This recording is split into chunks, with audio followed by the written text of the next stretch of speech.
Broadcasting from the greatest castle in the world, in the county of Lawrence, NCTV45.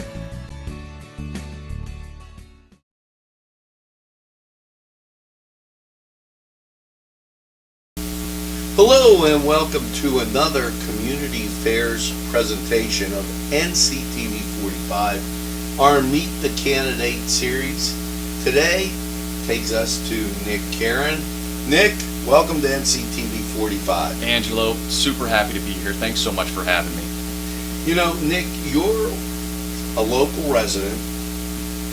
You're running in the 9th Congressional District. Legislative district. Yes, sir. Excuse me. Mm-hmm. And why don't you tell us a little bit about yourself? Sure. I've got a experience predominantly with government. I graduated locally here at Geneva College during my undergrad, and then I went on to almost finish my graduate degree at Harvard University. I'm only my thesis away.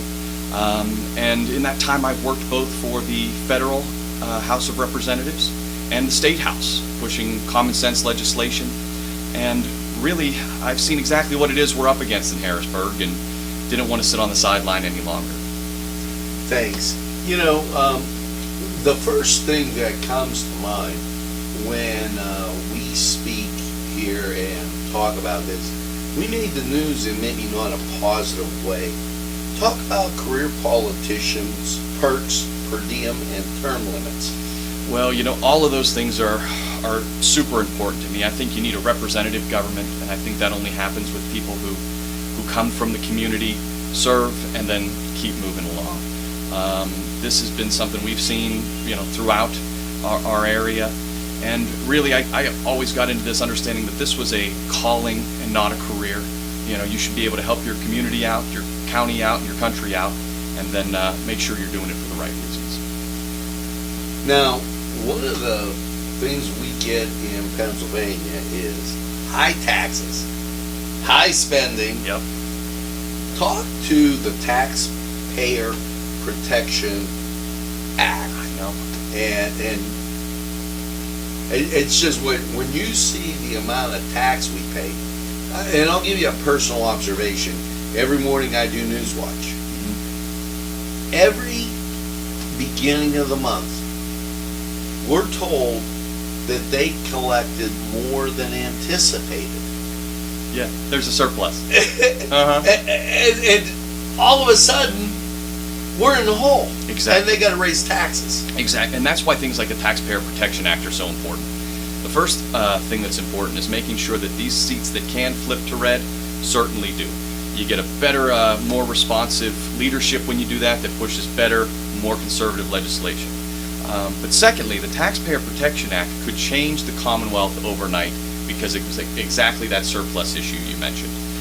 What it does is it would be a constitutional mandate now that limits a tax increase only to when there's a population increase or in line with inflation, CPI.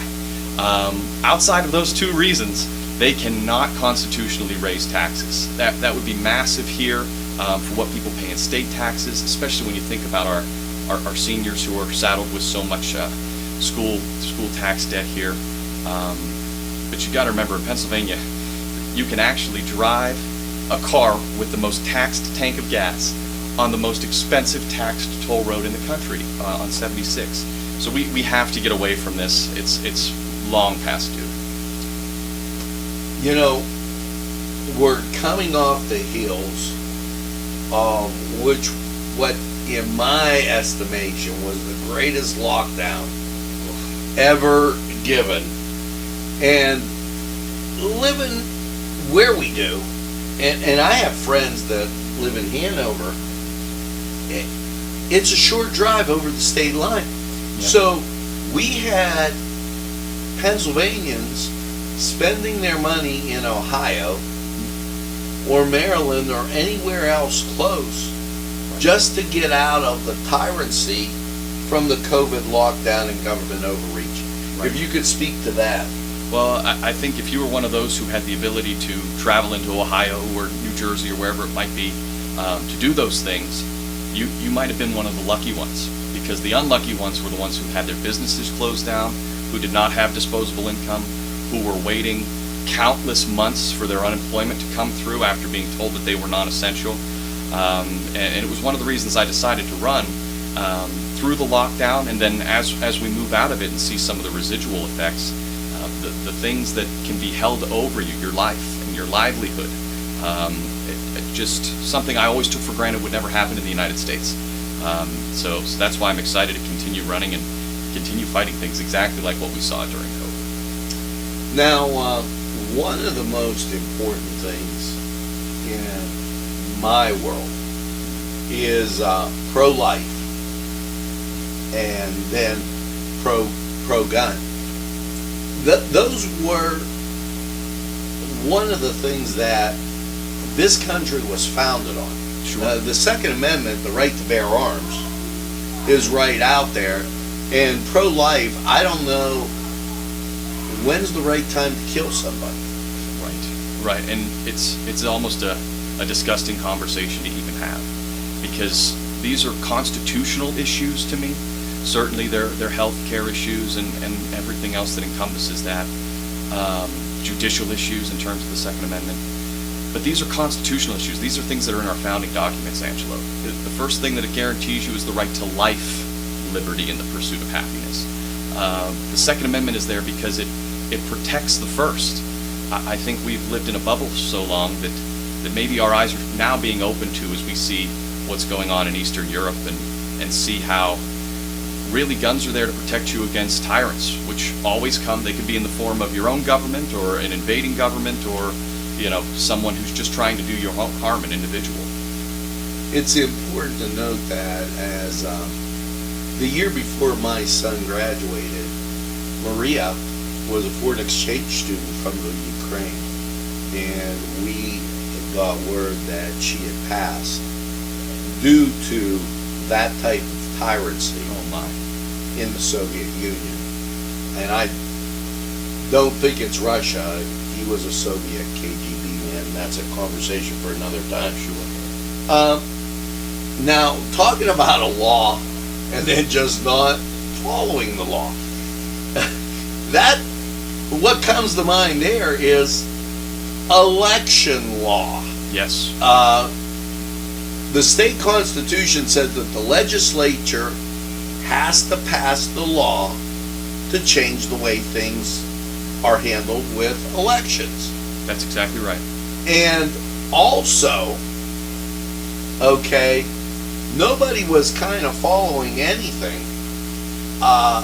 As just before there were some basketball games on with the state playoffs, the PCN had the Board of County Commissioners meeting, and they were talking about farming ballots, where the ballots were sent out and got there ahead of the people, and, well, here, I'll help you fill it out, and then we'll just drop it off for you. And that's not the way elections work. If you could, restoring election integrity and making it hard to cheat. Yes.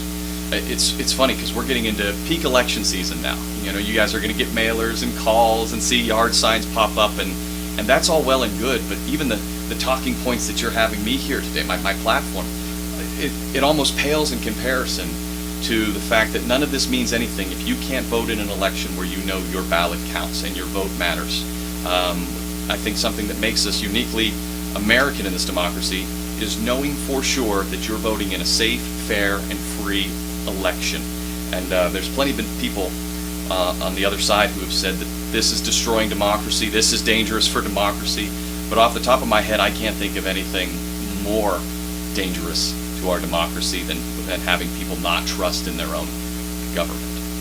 And one of the things that with that, it's almost vote and vote often that comes to mind.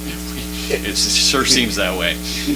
Now, in this conversation, if you lived under a rock and haven't had any media access anywhere, stopping socialism in Pennsylvania, preserving our founding principles, that very, very important, because it seems that's the way we're drifting. Well, it's one of the reasons I decided to run, Angelo. This has been a scary time, strange time, as we've touched on, but it's also such an exciting time. What really forced me into this was seeing the people my age who, not only can't afford to be here any longer, whether it's they can't buy a house, they can't afford kids, they can't get out from underneath their student loan debt, but because of those things, they have actively started questioning whether or not the American system works. And we've seen it lift millions out of poverty. We've seen it, destroy fascism over in World War II and around the world when it needed to. And I think a real committal to that system of American beliefs needs to happen, and we need to recommit ourselves to that in order to move forward. And it needs to happen with the younger people in my generation. I really appreciate that, because I have a high school student at home and a college student. Sure. And I would sure and heck like them to be able to get a job, so that they can sustain themselves, and also there be jobs around that they can take that and benefit from those other goods and services. Exactly. And that only happens when people have more money in their pockets because of taxpayer protection. It only happens when the economic area around here facilitates growth instead of pushing it away to Butler or Beaver County. So we've seen a little taste of that, in the commissioner's races and the mayor races. But that's really what's keeping me going out on the campaign trail. I appreciate it. Again, thanks, Nick, for stopping into NCTV45's Meet the Candidate. And once again, remind our fellow citizens out there when the election is. That is May 17th is the primary. And thank you so much for having me, Angelo. I can't tell you how much I appreciate it. Nick Kerin, check your ballot for his name. Now, this was NCTV45's Meet the Candidate, public affairs presentation of NCTV45. Thanks for watching, and we're available anytime on your time. Have a great day. Thanks so much.